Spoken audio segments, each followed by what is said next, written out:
அதான் நான் ஏற்கனவே சொல்லிகிட்டே இருப்பேன், G7 எல்லாம் ஒன்று, மித்த வாயில் மண்ணு. இவங்களுக்கெல்லாம் தலைவன் அமெரிக்கா. ஃப்ரான்ஸ்லேருந்து இந்த கேத்ரின்றவளை அனுப்புகிறாங்க, பத்திரிகையாளராக அனுப்புகிறாங்க. அவள் கேஷுவலாக ஒரு பேட்டி எடுக்கிறதுன்னு வரா. அவள் பத்திரிகையாளர் கிடையாது, மண்ணாங்கட்டியும் கிடையாது. பத்திரிகையாளர் பேரில் நெருங்கி அங்கேருந்து ஈரானுக்கு சாதகமான, இஸ்ரேலில் விட்டுட்டு ஈரானுக்கு சாதகமான விஷயங்களாக எடுத்து பேப்பரில் டிவியில் போட்டுக்கிட்டே இருக்கா. அவங்க ஷாக்காயிடுறாங்க, வெள்ளைக்காரி நம்ம மேலே இவ்வளோ ஆர்வமாக இருக்காளே, ஈரான் மேலே இவ்வளோ பற்றாக இருக்காளே. அவன்கிட்ட போய் இப்போ மண்டையை கழுவுறது, சார் நீங்கள் சேர்ந்து 100க்கு 100 நியாயம் சார், நேற்று இஸ்ரேல் அடிச்சிங்க பாருங்கள் சார், அவனை இஸ்ரேல்ன்ற நாடே இருக்கக்கூடாது. அப்போ என்ன பண்ணுறது, ராணுவ தளபதி ஒய்ஃப்கிட்ட போய் இவ அறிவாளி இல்லை, இவ பிளான் பண்ணியில் போகிறா. மேடம் என்ன சார் எவ்வளோ பெரிய அறிவாளி, ஆனால் அவரை நீங்கள் பேக்கப் பண்ணி எப்படி அவர் என்ன பிடிக்கும், ஒட்டகக்கறி சாப்பிடுவாரா இல்லை சாதாரண ஆட்டுக்கறி போடுவீங்களா, இல்லை மீன் குழம்புலாம் வச்சா 4 ரொட்டி கூட சாப்பிடுவார் அவர். அதே மாதிரி கறியை கறியில் வறுத்து கொடுத்தீங்கன்னா நல்லா சாப்பிடுவார். க்ளோஸ் ஆகி ராணுவ தளபதி பொண்டாட்டி இவ இல்லைன்னா வாழ முடியாது, பயங்கர க்ளோஸ் ஃப்ரெண்ட் ஆகிடுவாங்க. பிள்ளைங்களாம் ஆண்டியை காணான்ற ரேஞ்சுக்கு போனோன்னே அப்போ தளபதி எங்கெங்கெல்லாம் போகிறாருன்றது எல்லாத்தையும் தெரிஞ்சுக்கிட்டு ஒரு 4 டைம் கேட்பா சொல்லாமல், 5ஆவது டைம் கேட்குறப்ப தளபதி காலி செத்துட்டார். ஏர்போர்ட்லேருந்து வர வழியில் வெடிகுண்டு வைத்து காலி வந்துக்கிட்டு இருக்கார் வீட்டுக்கு. அங்கேருந்து சொல்லிடுவான், தகவல் சொன்ன அடுத்த நிமிஷம் அங்கேருந்து ஏவுகணை விடுவாங்க, அடிச்சு காலி பண்ணிடுவாங்க. ஆனால் இந்த கூமுட்டைக்கு தெரியாத தளபதி பொண்டாட்டிக்கு இவளும் சேர்ந்து அழுவா, இப்படி மனுஷன் போயிட்டாரு. பிரான்ஸ் வெள்ளைக்காரி பிரெஞ்சுக்காரி முஸ்லீமாக மாறி இருக்கான்னா நம்பிட்டாங்க. அடுத்தடுத்து தளபதிகள் காலி. என்ன நடக்குதுன்றது யாருக்குமே தெரியாது, இவருக்கு எப்படா தெரியுது. பெரிய தளபதி ஒரு இடத்துக்கு போயிருக்காரு, அப்போ அவங்க பொண்டாட்டி சொல்லிடுவாள், இன்னைக்கு ஹமாஸ் தலைவர் வராராம், தங்க போகிறாரு, இவர் தான் ஃபுல் பாதுகாப்பு. அப்படியா, எங்கே மவுண்ட் ரோடு பக்கத்தில், அப்படி எங்கே மவுண்ட் ரோடு பக்கத்தில் ஸ்பென்சர் இருக்குல்ல, பக்கத்தில் ஒரு சந்து போகுது, அங்கே தான் ஒரு வீடு, அங்கே தான் மத்தியானம் வரைக்கும் இருப்பார், சாயந்தரம் தான் வருவேன்னாரு. போட்டாங்க, நேராக ராக்கெட் அடித்து காலி பண்ணேன். எப்படா இந்த சைத்தான் இந்த ரூம்குள்ளே இருக்க தளபதிக்கு தெரியும், கூட இருக்க 2 பேரும் அங்கேயே தான் இருக்கான், இவர் மட்டும் செத்து போயிட்டாருங்கும் போது ஊடுருவி பார்த்தா எல்லாமே இந்த கேத்ரின் வேலை. ஈரான் டென்ஷன் ஆகிட்டாங்க. இது போக இந்த மன்னர் பரம்பரையில் பழைய ஆட்கள் வேறு, அவங்க வேறு உழவு எல்லாத்தையும் பொறுக்கி எடுத்து தூக்கில் போட்டு எல்லாத்தையும் கொண்டாங்க. இவங்க எஸ்கேப் ஜஸ்ட் இவளை கண்டுபிடிக்கிறதுக்குள்ள ஃப்ரான்ஸுக்கு ஓடி போயிட்டாங்க. ஆண்களின் முழு சக்தி, இல்லற வாழ்வின் புத்துணர்ச்சி, 85 வருட அனுபவம் கொண்டு பாரம்பரிய முறைப்படி தயாரிக்கப்பட்ட இந்த மூலிகை பொடி உங்கள் வாழ்வில் மாற்றத்தை ஏற்படுத்தலாம். நரம்பு பலவீனம், நாள்பட்ட சுகர் போன்ற பிரச்சனைகளால் ஆண்களுக்கு ஏற்படும் பலவீனங்களுக்கு பிரத்யேகமாக தயாரிக்கப்பட்டது. அறம் நாடு நேயர்களுக்கு அன்பு வணக்கம். இன்று நம்மோடு இணைந்திருப்பவர் மூத்த பத்திரிகையாளர் திரு உமாபதி அவர்கள். சார் வணக்கம். வணக்கம். இஸ்ரேல் ஈரான் இந்த போரில் பெரிதும் இஸ்ரேல் இந்த ஈரானுடைய அந்த அணு ஆராய்ச்சி நடக்கிற இடங்களில் விஞ்ஞானிகளை தாக்குனதுக்கு உளவு பார்த்தவர்கள் தான் காரணம் அப்படின்னு சொல்கிறாங்க. அதுலேயும் குறிப்பாக ஒரு உளவு பார்த்த ஒரு பெண்மணி குறித்து செய்திகள் வேகமாக பரவி வருது. அது முன்பு நடந்தது போல் நீங்கள் அதை கொடுத்து கூட ஒரு சின்ன ஹிண்ட்லாம் பேசியிருந்தீங்க. என்ன நடந்தது? நிறைய உளவாளிகளையுமே கைது செஞ்சுருக்காங்களே ஈரான். இல்லை, ஈரானில் என்னென்னா மொசாத் உலகத்தின் நம்பர் 1 அப்படின்னு நம்பர் 1 டுபாகூர் வடிவேல் கேட்பாங்க. நானா தம்பி நம்பர் 1 டுபாகூர், ஆமாண்ணா நீங்கள் தான் நம்பர் 1 அப்படின்னு. அந்த மாதிரி நம்பர் 1 டுபாகூர் மொசாத். செய்யக்கூடிய வேலையை தான் இந்திய உளவு அமைப்பு ராவும் செஞ்சுக்கிட்டு இருக்கு. ஆனால் இப்போ தான் நம்ம ஸ்ட்ராங் ஆகிருக்கு, அது வேறு. இதை விட பெருசு அமெரிக்காவோட CIA, புரியுதா? அதே மாதிரி ISI இருக்குது பாகிஸ்தான். அதெல்லாம் ஒன்றும் பெருசு இல்லை. ISI உலக அளவுலாம் போகாது. இந்தியா உளவு பார்த்து லோக்கலில் பாம்பேயில் கொண்டு வைக்கலாமா, இன்னும் அந்தேரியில் இப்போ ரயில் கடியில் கொண்டு வைக்கலாமா, அவங்க டுபாகூர். அது மாதிரி ரஷ்ய உளவு அமைப்பு, அதோட தலைவர் தான் புத்தின்னு எல்லாருக்குமே தெரியும். புத்தின் மாதிரி ஒரு வலுவான உளவுப்படை தலைவனையும் இந்த உலகத்தையே பார்க்க முடியாது. ஆனால் என்னென்னா மீடியா காசு கொடுத்து வச்சுருப்பாங்க. இப்போ கோடி மீடியா அப்படியே அந்த இஸ்ரேல் ஸ்டைலில் தான் ஃபாலோ பண்ணுறான், புரியுதா உங்களுக்கு? 2 விதமாக பண்ணுறான். இப்போ லோக்கல் சேனலில் பார்த்தீங்க அப்படின்னா அண்ணாமலையை 3 தடவை பேட்டி எடுப்பான், காலையில் மத்தியானம் தமிழிசையை பேட்டி எடுப்பாங்க. மோடி எங்கே போய் எந்த நாட்டில் பேசினாலும் அதுக்கு பாசிட்டிவாக அவங்க அறிக்கை கொடுக்காமே போடுவான். இப்போ அன்றைக்கி மோடி ட்ரம்ப்கிட்ட பேசினார் அப்படின்னோடனே இவனாக ஒரு நரேட்டிவ் செட் பண்ணுவான். ஏன்னா எல்லாம் காசு தான், காசு மிரட்டல். ஒன்று என்ன பண்ணுவான்னா ஓனரை கூப்பிடுவான், டிவி ஓனரை. பிரதர் எப்படி இருக்கீங்க, நல்லா இருக்கீங்களா, நம்ம தமிழ்நாட்டில் ஆட்சி அமைக்கலான்னு பிளான் பண்ணியிருக்கோம், எல்லாம் பண்ணுறோம், நீங்களாம் ஒத்துழைக்கணும் அப்படின்னு சொல்லிட்டு போயிடுவாங்க. சரி, கேஷுவலாக ஒரு மரியாதை நிமித்தமாக நேராக சந்திப்பாங்க. ஒரு டிவி சேனல் ஓனரை சந்திப்பாங்க. சரிங்க சார் அப்படின்னு அவர் வந்துட்டு போனதுக்கப்புறம் சரி நமக்கு சாதகமாக போடுறாங்களா இல்லையான்னு பார்ப்பாங்க. என்னடா இது சொன்னதுக்கு ஒரு 2 நாள் போட்டாங்க, அப்புறம் போடல அப்படின்னா அடுத்த கட்டமாக என்ன பண்ணுவாங்கன்னா, உங்களுக்கு ஒரு பேமெண்ட்டு கொடுக்க சொல்லியிருக்காங்க, விளம்பரம் கொடுக்க சொல்லியிருக்காங்க. உங்களுக்கு வருஷத்துக்கு ஒரு 50 லட்சம் இல்லை 1 கோடிக்கு நாங்கள் கொடுத்துட்றோம். உதாரணத்துக்கு சொல்கிறேன், இப்போ 1 கோடிலாம் ரொம்ப கம்மி மட்டம் தான். 1 கோடி ரூபாய் கொடுக்க சொல்லி சொல்லியிருக்காரு. ரொம்ப ரொம்ப சாக்கானார். நீங்கள் தான் நம்பர் 1 நாமே தமிழ்நாட்டில் நீங்கள் தான் நம்பர் 2 நீங்கள் தான் நம்பர் 3 சொல்லுவாங்க. அப்படின்னா அதை வாங்கிட்டு போட்டாங்கன்னா விட்டுருவாங்க. இல்லைன்னா இவன் பேரம் பேசணும். பண்ணலாங்க, உங்களுக்கு ஒன்றும் பிரச்சனை இல்லை. 10 ரூபா ஒரு 10 கோடி ரூபா கொடுத்தீங்கன்னா பண்ணலாம். நீங்கள் ஒரு கோடி ரூபாய் கொடுத்துட்டு போட சொன்னீங்கன்னா கொஞ்சம் எங்களுக்கு கொஞ்சம் பேப்பர் செலவு இருக்குது, அது இருக்குது, டிவி சம்பளம் கொடுக்குறோம், நிறையா கேபிளுக்கு பணம் கட்ட வேண்டியது இருக்குது, நெட்வொர்க்காரன் காசு கேட்குறான். அப்படியா, சரி நான் மேலே பேசுகிறேன்னு 10 கோடி. ஆனால் மேலே சொல்லுவாங்க 15 கோடியா கூடியா. அப்போ என்ன ஆகும்? 10 கோடின்றது பெருத்த லாபம். வருஷத்துக்கு துண்டாக ஒரு 15 கோடி டொக்கா வருது, டேக்ஸ் கட்டாமல் பிளாக்கில் அடித்து ஜி தான் கடவுள்ன்ற ரேஞ்சுக்கு போயிடுறாங்க. மனிதனை கடவுள் ஆக்கி விட்டுறாங்க. கடவுள் அவர் தான், உலகத்துக்கே கடவுள், உலகத்துக்கே அறிவாளி அவர் தான், உலகத்தை ஆட்டி படைக்கிறதே ஜி தான். யாரை வேணாலும் மிரட்டுவார் அவர். இப்படிலாம் நியூஸ் போடுவாங்க, நீங்கள் பார்த்துருப்பீங்க, டிவியில் லைவ் போடுவாங்க, பிரேக்கிங் போடுவாங்க. அவங்க சொல்கிறாங்களோ இல்லையோ வாங்கின காசுக்கு மேலே கூவாடா ஒய்யான்ற கதையில் கூவுன்னு கூவாங்க. நீங்கள் பார்த்துருக்கீங்க பல சேனலில் பிரேக்கிங், அது இது பேட்டி எடுத்து போடுறது. இந்த ஆதவர்ஜினான்னு ஒருத்தர் இருக்கா, மாமியார் காசில் வாழ்ந்துட்டு இருக்கான். ஆதவர்ஜினாட்டே காசை வாங்கிட்டு டெல்லியில் போய் ஆதவர்ஜினாவை பேட்டி கொடுப்பான். அவன் அனாமத்தா இங்கே தெரிஞ்சுக்கிட்டு இருக்கான். மத்தியானம் சாப்பாட்டுக்கு ஈசிஆரில் ஒரு கடையில் உட்காந்து சாப்பிட்டுட்டு இருக்காப்புல. நான் தனிப்பட்ட நபரை தாக்கி பேசலை. இவர் பெரிய நல்லா என்ன புண்ணாக்குன்னு வச்சுக்கணும், ஏதோ வாயில் வந்துச்சுன்னு நினைக்காதீங்க. இந்த புண்ணாக்கை போய் டெல்லியில் போய் பேட்டி எடுப்பாங்க. ஏதோ அதுக்கு காசு தான். ஏட்டையாவை அடிக்கிறதுக்கு ரோட்டில் கூப்பிடுவாங்கல்ல, மார்க்கெட்டுக்கு வாங்க, என்னடா டே இங்கே ஆடுறா ஏட்டையாவை அப்படின்னா இல்லை ஏட்டையா நீங்கள் மார்க்கெட்டில் வந்து நீங்கள் அடித்தாதான்ட்டு இவன் டெல்லி கூப்பிடுவான். இந்த ஆதவர்ஜினான்றவொன்னே இங்கே பேட்டி எடுக்கலாம். இல்லை காசை கொடுத்து நீங்கள் வாழ அங்கே அனுப்பு டெல்லி, அப்போ தான் வெயிட்டு டெல்லியில் பிஸியாக இருக்கான்னு காட்ட முடியும். இப்படி எச்சக்கலை மீடியாவாக எல்லா மீடியாவும் மாறிடுச்சு. ஏன்னா எல்லோரும் இல்லை, ஒரு 75% மாறிட்டாங்க. காசுக்கு தூக்கி போட்டிங்கன்னா எதை வேணாலும் கவிட்டு போகிற மாதிரி பல மீடியாக்கள் மாறிடுச்சு. இது வந்து எல்லாமே இஸ்ரேலோட பாணி.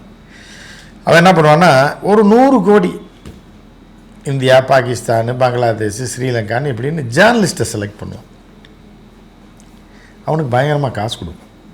ட்ரைனிங் சொல்லி அமெரிக்கா கூப்பிட்டு போவான், இஸ்ரேலுக்கு கூப்பிட்டு போவான். 6 மாதம் ட்ரைனிங் அவனுக்கு அள்ளி கொடுப்பான் காசை. அப்போ கொடுக்க மாட்டாங்க. ட்ரைனிங்கிற பேர் மாதம் ஒரு மாமூல் வந்துடும், வெயிட்டாக கவனிப்பாங்க. அப்போ என்ன பண்ணுவான்னா, இவன் எங்கே உட்காந்துட்டு இஸ்ரேலுக்கு ஆதரவாக கூவுவான். இஸ்ரேல் எங்கே இருக்குது, தமிழ்நாடு இந்தியா எங்கே இருக்குது, உத்தரப்பிரதேஷ்லேயும் தமிழ்நாட்டிலையும் ராமேஸ்வரத்துலேயும் உட்காந்து யாருக்கு இஸ்ரேலுக்கு ஆதரவாக கூவுவான். இந்தியாக்காரன் ஸ்ரீலங்காக்காரன் வந்து காலையில் உட்காந்து கூவுவான். இஸ்ரேல் பெரிய நாடு, அறிவுஜீவிகள். அதாவது வந்து மொசாத் மாதிரி ஒரு உளவு பிரிவு நீங்கள் பார்க்க முடியாது. என்ன மாதிரி சாதனை.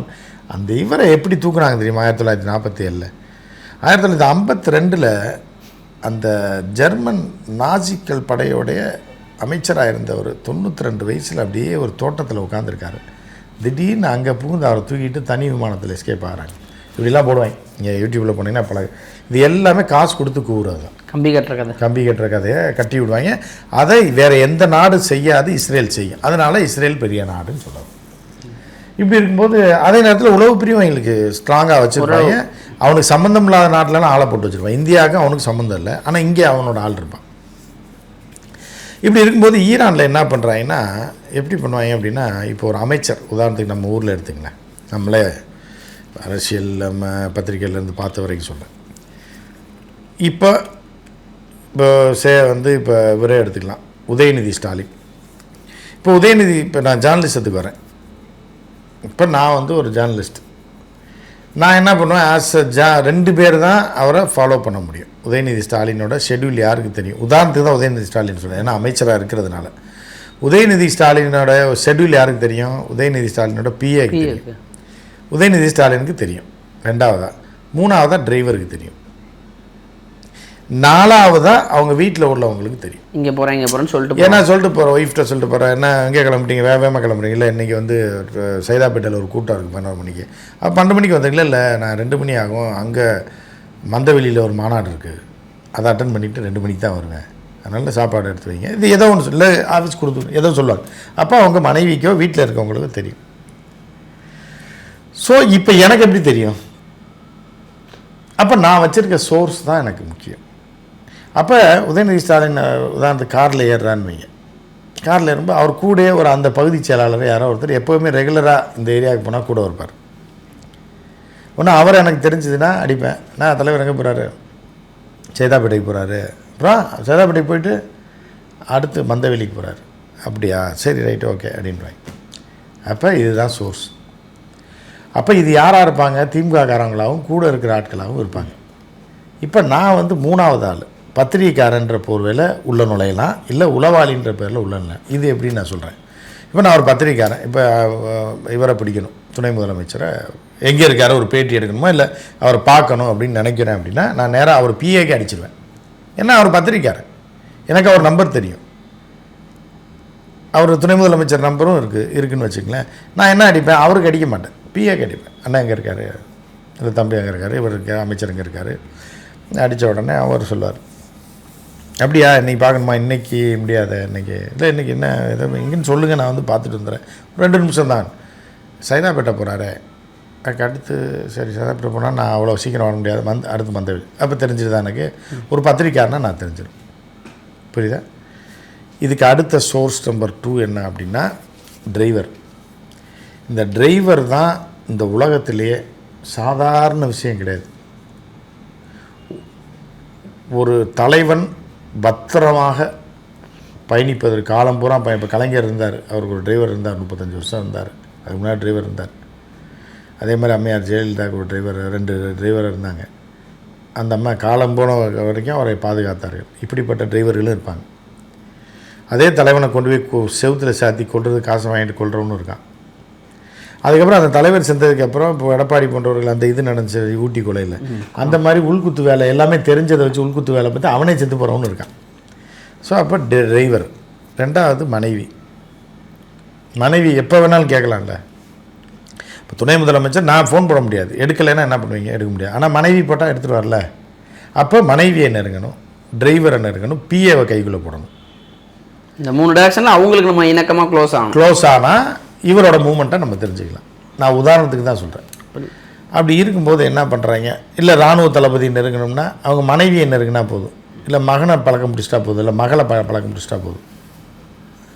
இராணுவ தளபதியாக இருந்தாலும் மக ஃபோன் போட்டால் எடுக்க வரல, எந்த இப்போ வாராக இருந்தாலும் பாகிஸ்தான் போய்கிட்டு இருக்கேம்மானாலும் சொல்லுவார்ல, பார்டரில் தான்மா இருக்கேன், துப்பாக்கி எடுக்கிற நேரத்தில் ஃபோன் பண்ணுறேம்மா, அப்பாவுக்கு ஒரு 5 மணி நேரத்துக்கு ஃபோன் பண்ணாத, நான் ஊடுருவி போய்கிட்டு இருக்கேன், நீங்கள் ஃபோனாக எடுப்பாரா?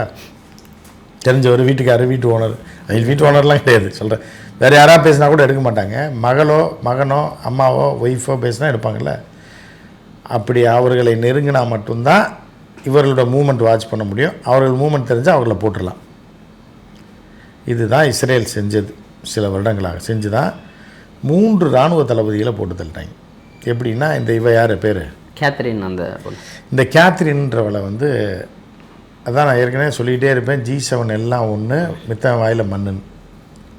இவங்களுக்கெல்லாம் தலைவன் America, France, Germany, Italy, Japan, இது இப்போ கனடா, அமெரிக்கா, பிரிட்டன், இந்த 7 பேர் தான். இவங்க எல்லாமே ஒன்று, எந்த சூழ்நிலையும் பிரிய மாட்டாங்க. இவன் ஃபெயிலியர் ஆகிட்டான்னா அவன் ஊர்லேருந்து ஒரு பொருத்தி அனுப்புவான், இவன் ஃபெயிலாட்டான் பிரிட்டன்லேருந்து போனால் கண்டுபிடிச்சிடுவாங்க, ஃப்ரான்ஸ்லேருந்து அனுப்புவோம், ஜெர்மன்லேருந்து அனுப்புவோன்னு, ஃப்ரான்ஸ்லேருந்து இந்த கேத்ரின்றவளை அனுப்புகிறாங்க, பத்திரிகையாளராக அனுப்புகிறாங்க. நல்லா புரிஞ்சுங்க.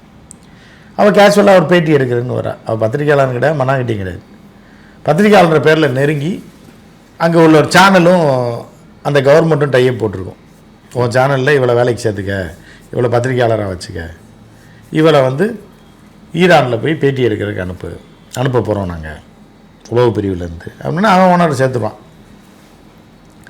இவன் அப்படியே கிளம்பி அங்கே போய் அங்கேருந்து ஈரானுக்கு சாதகமான, இஸ்ரேலை விட்டுட்டு ஈரானுக்கு சாதகமான விஷயங்களாக எடுத்து பேப்பரில் டிவியில் போட்டுக்கிட்டே இருக்கான். அவங்க ஷாக்காகிடுறாங்க, வெள்ளைக்காரி நம்ம மேலே இவ்வளோ ஆர்வமாக இருக்காளே, ஈரான் மேலே இவ்வளோ பற்றாக இருக்காளே.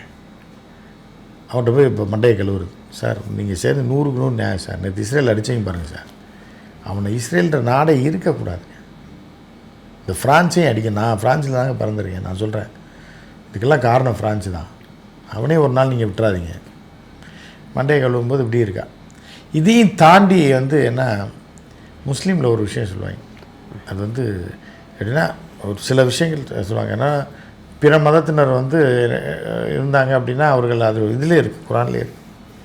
அவர்கள் வந்து காட்டி கொடுக்கக்கூடிய ஒரு சூழலில் இருப்பாங்க. ஏன்னா வேறு மதத்துக்காரன் என்னைக்கு வேணாலும் மாறிடுவான், நம்ம ஆளாக இருந்தானா அந்த மாதிரி பண்ண மாட்டான் அப்படின்ற ஒரு கான்செப்ட் இருக்குது.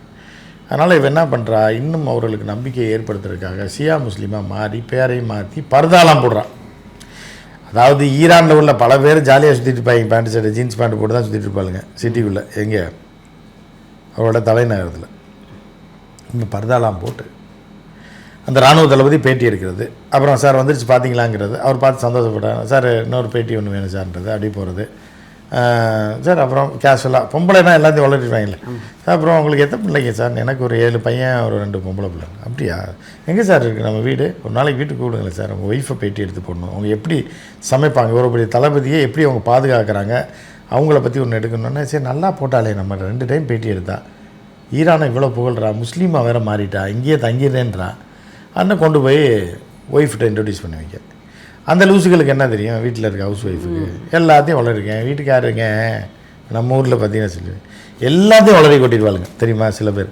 எல்லாரையும் நான் சொல்லலை, இதே நீங்கள் டிஸ்க்ளைமர் இல்லை, அவள் யாருன்னே தெரியாது, இன்ட்ரோடியூஸ் மட்டும் பண்ணி வச்சிங்கன்னா, ஐயோ அவர் பாருங்கள் முந்தா நாள் கூட ஒருத்தட்ட 10,000 ரூபா கடை வாங்கிட்டு அவன் தேடி வந்துட்டான். குடும்ப மானத்தை மொத்தமாக அடகு வச்சு எல்லாத்தையும் வாங்கி விட்டுருவாளுங்க. எல்லாத்தையும் என்ன அடிமுட்டாள்கள் அவ்வளோ பேர் இருக்காளுங்க, 60%க்கு மேலே அப்படி தான். அப்போ என்ன பண்ணு, இராணுவ தளபதி ஒய்ஃப் இவ அறிவாளி இல்லை, இவ பிளான் பண்ணியில் போகிறா. மேடம் என்ன சார் எவ்வளோ பெரிய அறிவாளி, ஆனால் அவரை நீங்கள் பேக்கப் பண்ணி எப்படி அவர் என்ன பிடிக்கும், ஒட்டகக்கறி சாப்பிடுவாரா இல்லை சாதாரண ஆட்டுக்கறி போடுவீங்களா, இல்லை மீன் குழம்புலாம் வச்சா 4 ரொட்டி கூட சாப்பிடுவார் அவர். அதே மாதிரி கறியை வந்து கறியில் வறுத்து கொடுத்தீங்கன்னா நல்லா சாப்பிடுவார். நம்ம அப்படியே உண்மையிலே நீங்கள் அவருக்கு ஏற்ற மனைவிங்க, நீங்கள் கொஞ்சம் புகழ்ந்து விட்டீங்கன்னு வைங்க. இப்போ சில வீட்டிலலாம் போய் இத்து போன சாம்பாராக இருக்கும், அருமையாக வச்சுருங்க அப்படின்பாங்க. அப்படியே நல்லா இருக்காண்ணா, அருமையாக இருக்குமா, வித்தியாசமான டேஸ்ட்டாக இருக்குது, நீங்கள் ஹோட்டல் சாம்பார் மாதிரி இல்லை, வீட்டு சாம்பார் மாதிரி இல்லைன்னா இவன் கழுவி ஊற்றுறான்னு அர்த்தம். இவன் எந்த பிள்ளைங்க என்ன நினைப்பாங்க, நம்மளை இந்த புருஷனுக்கு டெய்லி சமைச்சு போகிறான், அவன் ஒரு நாள் கூட நம்மளை பாராட்டினதில்லை, தம்பி வந்து பாரு சாம்பாரை சாப்பிட்டுட்டு இவ்வளோ நல்லா, அது நாய் கூட வாயில் வைக்காது. சொன்ன உடனே க்ளோஸ் ஆகிடுவாங்க. தம்பி எப்படி அன்னைக்கு இருங்க, அன்றைக்கி உருளைக்கிழங்கு வறுத்து வச்சுருக்கேன் வாங்க இப்படின்னு சொல்லி தன்னை புகழ்ந்துட்டா போதும். பல பெண்கள் பார்த்திங்கன்னா உங்களுக்கு வந்து சொந்த காசில் சூனியம் வைக்கிறது அதுதான், பிரியாணிலாம் ஆக்கி போட்டு உங்களுக்கு என்னென்ன பண்ணுவேன். இந்த மாதிரி கூமுட்டைகள் நிறையா இருக்குது. அந்த மாதிரி தான் இருக்குது. இராணுவ தளபதியில் இருக்கா இல்லையான்னு தெரில, அதை புகழ்ந்து பேசி அதோட க்ளோஸ் ஆகிடுது. உங்கள் நம்பர் கொடுங்க நல்லா வாங்கிட்டு குடும்பத்திலே போயிடுறது. வாங்க தொழுகை நம்ம சேர்ந்து போவோம், ரம்ஜானுக்கு நான் உங்கள் வீட்டுக்கு தான் வரப்போகிறேன், வெள்ளிக்கிழமை நமாஸ் முடிச்சுட்டு வரேன்னு சொல்லிட்டு அப்படியே இணக்கமாகி நெய் சோறு சாப்பிட்றது, குப்புசு வாங்கி திங்கிறது, தின்னுட்டு அப்படியே க்ளோஸ் ஆகிடுவேன். அப்போ நம்ம ஈரானில் ஒரு படம் ஒன்று போட்டிருக்காங்க, போலாமா? நம்ம க்ளோஸ் ஆகி இராணுவ தளபதி பொண்டாட்டி இவ இல்லைன்னா வாழ முடியாது, பயங்கர க்ளோஸ் ஃப்ரெண்ட் ஆகிடுவாங்க. பிள்ளைங்களாம் ஆண்டியை காணான்ற ரேஞ்சுக்கு போனோன்னே அப்போ தளபதி எங்கெங்கெல்லாம் போகிறாருன்றது எல்லாத்தையும் இவ தெரிஞ்சுக்குவாள். தெரிஞ்சுக்கிட்டு ஒரு 4 டைம் கேட்பா, சொல்லாமல் 5ஆவது டைம் கேட்குறப்ப தளபதி காலி, செத்துட்டார். ஏர்போர்ட்லேருந்து வர வழியில் வெடிகுண்டு வைத்து காலி, வந்துக்கிட்டு இருக்கார் வீட்டுக்கு. அங்கேருந்து சொல்லிடுவாள், தகவல் சொன்ன அடுத்த நிமிஷம் அங்கேருந்து ஏவுகணை விடுவாங்க, அடிச்சு காலி பண்ணிடுவாங்க. ஆனால் இந்த கூமுட்டைக்கு தெரியாத தளபதி பொண்டாட்டிக்கு இவளும் சேர்ந்து அழுவா, இப்படி மனுஷன் போயிட்டாரு. இப்படி கண்டுபிடிக்கவே முடியல அந்த கேத்தரினை, இது கண்டுபிடிக்கவே முடியல. ஒரு தளபதி காலி, 2வது ஒரு தளபதி காலி, 3 அந்த தளபதி வச்சு 50 தளபதியை பழகிடுவார்ல. அதாவது தலைமை தளபதி பொண்டாட்டிக்கே ஃப்ரெண்டுனா அவங்க ஒரு கிளப்லாம் வச்சுருப்பாங்க. இப்போ நீங்கள் இந்தியன் ஆர்மிலெலாம் பார்த்தீங்க அப்படின்னா ஆஃபீஸர்ஸ் மெஸ் இருக்கும். அதே மாதிரி வந்து இப்போ அந்த ஆஃபீஸர்ஸோடைய மனைவிகள் ஒரு கூட்டமைப்பு மாதிரி வச்சுருப்பாங்க. இவங்களாம் நைட்டு ரெக்ரியேஷன் மாதிரி டான்ஸ் ஆடுறது, பாட்டு பாடுறது, ஃபங்க்ஷன் நடத்துறது, பார்ட்டி அட்டன் பண்ணுறது, இதெல்லாம் பண்ணுவாங்க.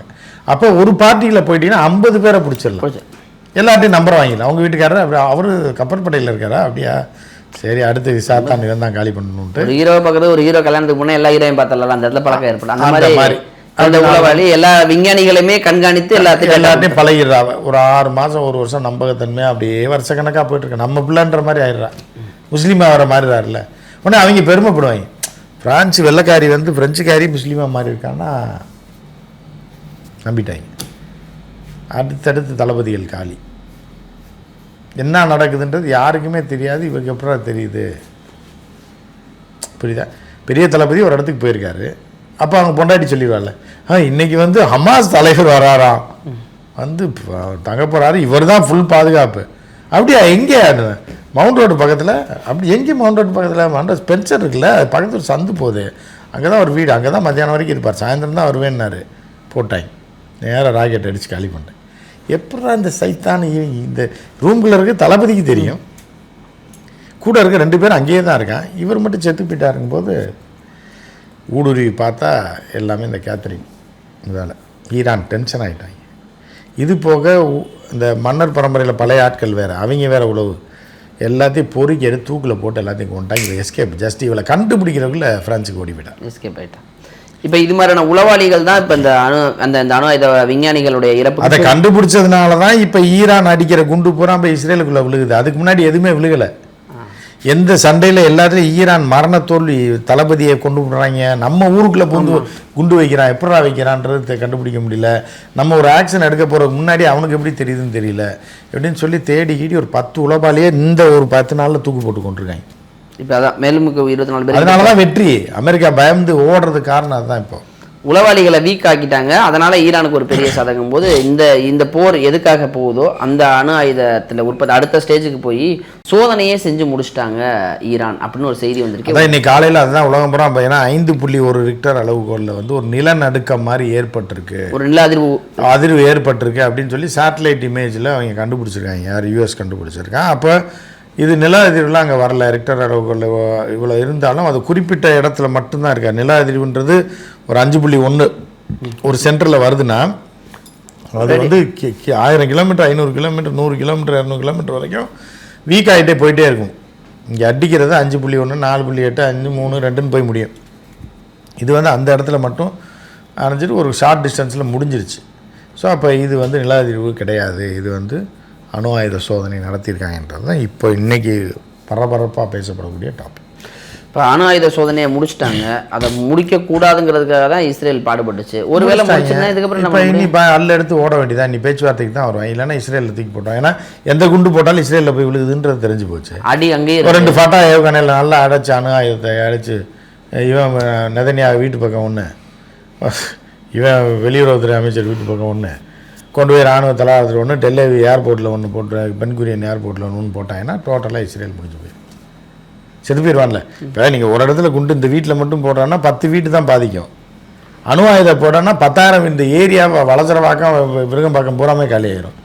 கோடம்பாக்கம் இது வரைக்கும் மவுண்ட் ரோடு மேம்பாலம் வரைக்கும் செத்து போயிடுவாங்க, இருக்கிறவங்க பூரா செத்துடுவான். அதுக்குள்ளே தானே உங்கள் ஆஃபீஸ் வருது.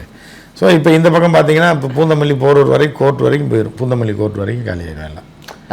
அதே இருக்கிற இடத்துல தூக்கி போட்டால் அணுக்கதிர் வீச்சில் செத்து போயிடுவாங்க. ஸோ இதுதான் அடுத்து நடக்க போகுது. நடக்க போகுதுன்னா நடக்கும், அதோட இஸ்ரேல் முடிஞ்சு போயிடும். சார் இப்போ இன்னொரு புறம் வந்து நெதன்யாகு தப்பி ஓடிட்டு இருக்கிறாரு, பையனோட கல்யாணம் தள்ளி போயிடுச்சு, மறுபடியும் 2ஆவது முறை தள்ளி போயிடுச்சு.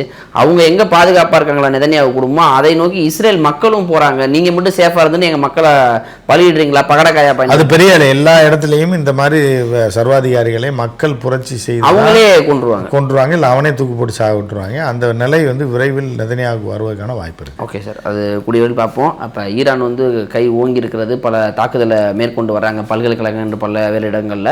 ஒரு 10 நாள் கிட்டத்தட்ட 10 நாள் ஆயிடுச்சு. பொறுத்திருந்து பார்ப்போம். நேரம் கொடுத்ததற்கு நன்றி சார்.